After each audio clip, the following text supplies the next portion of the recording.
രാഷ്ട്രീയ പോരാട്ടങ്ങളുടെ ചൂടിലേക്ക് ആറന്മുള വീണ്ടും ഉണരുന്നു.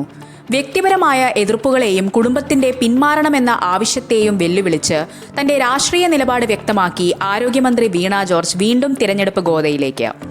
തന്നെ മത്സരിപ്പിക്കരുതെന്ന ഭർത്താവ് ജോർജ് ജോസഫിന്റെ ആവശ്യം തള്ളിക്കൊണ്ട് പാർട്ടി ഏൽപ്പിക്കുന്ന ദൗത്യം ഏറ്റെടുക്കാൻ സന്നദ്ധയാണെന്ന് വീണ CPM നേതൃത്വത്തെ അറിയിച്ചു. നിപ്പയെയും മറ്റു വൈറസുകളെയും മന്ത്രി എന്ന നിലയിൽ നേരിട്ട് തോൽപ്പിച്ച് ഭരണപരിചയമുള്ള വീണയ്ക്ക് രാഷ്ട്രീയത്തിലെ ഇത്തരം പ്രതിസന്ധികൾ പുത്തരിയല്ലെന്ന വിലയിരുത്തലിലാണ് CPM നേതൃത്വം. സ്ഥാനാർത്ഥി നിർണയം പാർട്ടിയുടെ സംഘടനാപരമായ തീരുമാനമാണെന്നും അതിൽ കുടുംബാംഗങ്ങളുടെ വ്യക്തിപരമായ താൽപ്പര്യങ്ങൾക്ക് സ്ഥാനമില്ലെന്നും CPM വ്യക്തമാക്കി. ആറന്മുളയിൽ വീണയോളം സ്വീകാര്യതയുള്ള മറ്റൊരു വിന്നിംഗ് കാൻഡിഡേറ്റ് ഇല്ലെന്നാണ് പാർട്ടിയുടെ കണക്കുകൂട്ടൽ. മുഖ്യമന്ത്രി പിണറായി വിജയനും സംസ്ഥാന നേതൃത്വവും വീണയ്ക്ക് പിന്നിൽ ഉറച്ചു നിൽക്കുന്നു. സ്ഥാനാർത്ഥിത്വത്തെ ചൊല്ലിയുള്ള അനിശ്ചിതത്വങ്ങൾക്കിടയിലും വീണ ജോർജ് പ്രചാരണ പ്രവർത്തനങ്ങളിൽ സജീവമായി കഴിഞ്ഞു. മന്ത്രിയുടെ പ്രവർത്തനങ്ങൾ ജനങ്ങളിലേക്ക് എത്തിക്കാൻ 5-അംഗ PR സംഘം ഇതിനോടകം രംഗത്തിറങ്ങിയിട്ടുണ്ട്.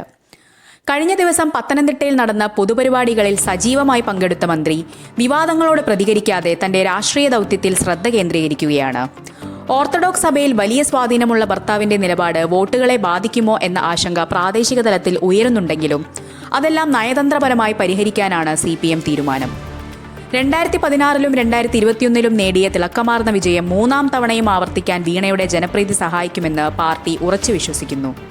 KSU പ്രതിഷേധങ്ങളുടെയും കുടുംബത്തിനകത്തെ എതിർപ്പുകളെയും ഒരേപോലെ അതിജീവിച്ച് വീണ ജോർജ് നടത്തുന്ന ഈ പോരാട്ടം വരും ദിവസങ്ങളിൽ കേരള രാഷ്ട്രീയത്തിൽ വലിയ ചർച്ചകൾക്ക് വഴിവെക്കും.